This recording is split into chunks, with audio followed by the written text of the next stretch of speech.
ایک اور سوال یہ دریافت فرمایا گیا ہے کہ مدینہ منورہ میں اور مکہ مکرمہ میں جماعت نہ ملے تو مسافر قصر نماز ادا کرے یا پوری؟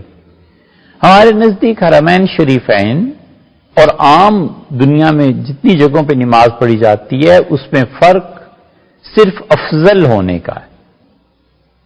مکہ مکرمہ میں حرم شریف میں نماز پڑھے گا 1,00,000 نمازوں کا ثواب، مدینہ منورہ میں مسجد نبوی میں حضور اقدس صلی اللہ علیہ وسلم فرمایا 50,000 نمازوں کا ثواب ہے۔ بس مسافر وہ کراچی، لاہور، دہلی، لکھنؤ میں بھی مسافر ہے اور وہاں بھی مسافر ہے، کہیں بھی امام کے پیچھے جب نماز پڑھے گا تو اس کی 3 صورتیں بن جاتی، امام بھی مسافر، مقتدی بھی مسافر۔ امام نے 2 رکعتیں پڑھی، مقتدی نے بھی 2 رکعتیں پڑھی، سلام پھیر دیا، ٹھیک ہو گئی۔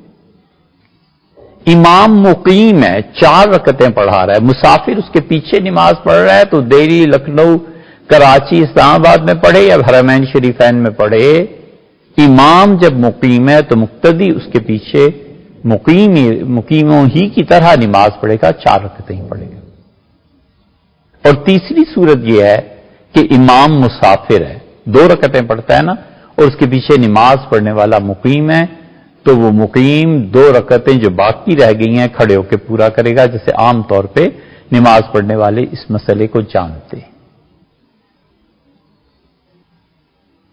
اور اس تیسری صورت میں کہ امام مسافر ہے اور مقتدی اس کے پیچھے نماز پڑھنے والا مقیم ہے تو وہ کھڑا ہوگا، 2 رکعتیں تو امام کے ساتھ پڑھ لی تھی نا، اب باقی جو 2 رکعتیں پڑھے گا ان میں قرات نہیں کرے گا، اللہ اکبر کہہ کے وہ کھڑا ہوا اور اندازے میں اتنی دیر تک کھڑا رہا جتنی دیر میں سورہ فاتحہ پڑھی جا سکتی تھی، تو تیسری رکعت اور چوتھی رکعت باقی چیزیں پڑھے گا اور اسی طرح سے پوری کرے گا۔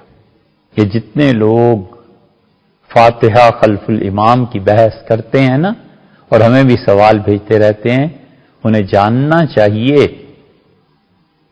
کہ انہیں البانی کو پڑھنا چاہیے، جنہیں وہ خاتم المحدثین سمجھتے ہیں نا، اب کہ ان کے بعد شاید امت میں اتنا بڑا محدث ہی پیدا نہیں ہوگا کا خیال ہے، ان کو پڑھنا چاہیے۔ صفت الصلاۃ جو انہوں نے لکھی ہے نا حضور اقدس صلی اللہ علیہ وسلم کی نماز، اس میں انہوں نے صاف لفظوں میں لکھا ہے کہ امام کے پیچھے قرات نہیں ہے۔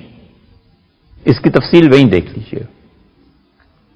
ہمارے زمانے میں مولانا ارشاد الحق اثری اللہ تعالی سلامت رکھے، بہت بہت صاحب علم آدمی، اختلافات اپنی جگہ پہ، مگر وہ ایک چراغ ہیں اس زمانے میں۔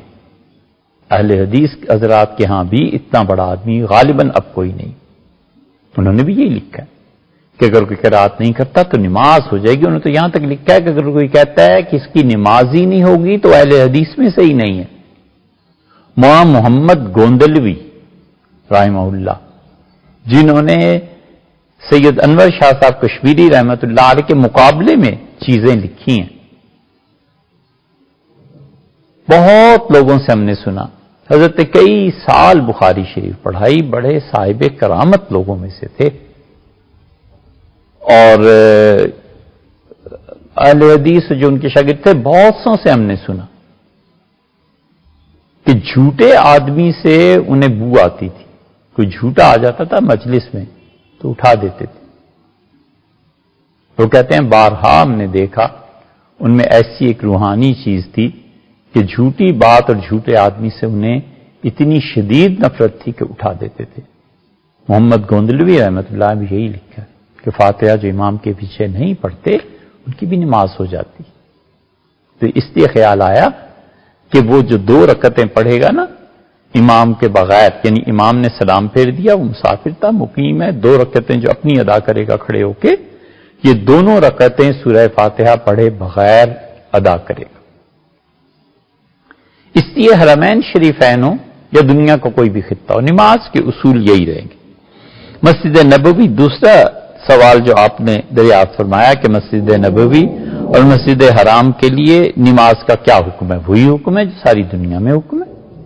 ہمارے نزدیک افضلیت ہے، وہ حضرت رسالت مآب صلی اللہ علیہ وسلم نے خود متعین کی ہے، اور ایک بات خیال میں رہنی چاہیے کہ جس چیز کا نام ثواب ہے نا، یہ ثواب حضور صلی اللہ علیہ وسلم بھی اپنی طرف سے نہیں بتا سکتے تھے.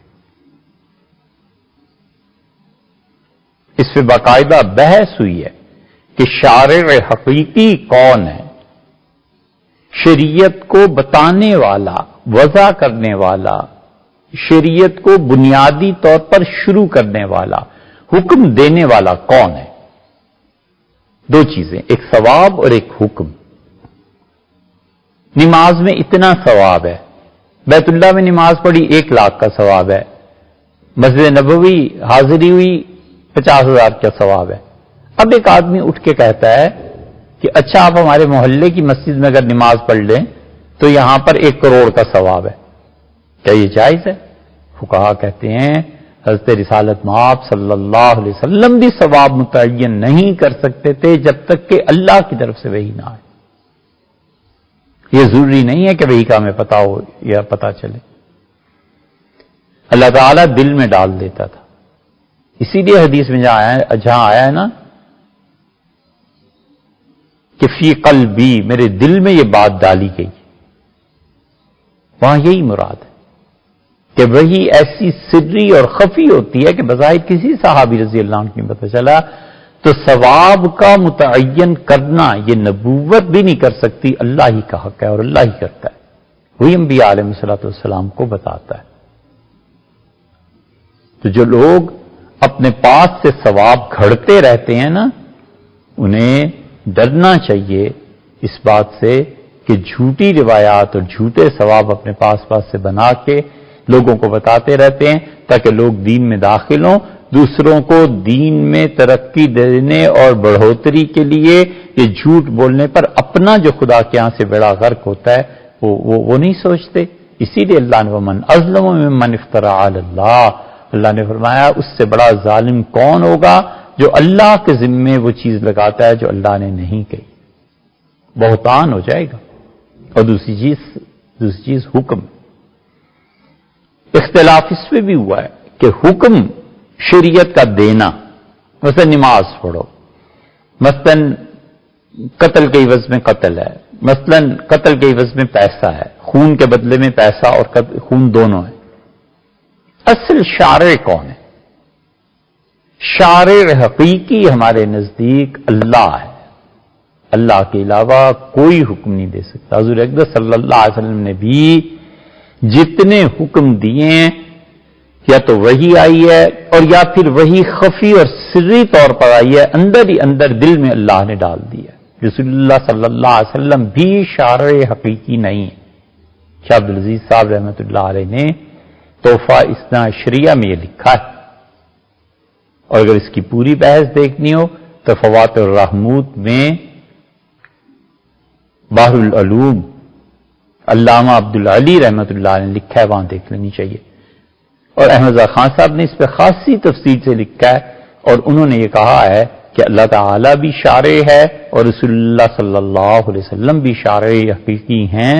اور نبی کریم صلی اللہ علیہ وسلم کے متعلق جتنی بھی احادیث انہوں نے ذکر فرمائی ہیں اور دلائل دی ہیں، ان سب میں ہم یہ کہتے ہیں کہ یہ بھی اصل میں در حقیقت اللہ کی وحی تھی.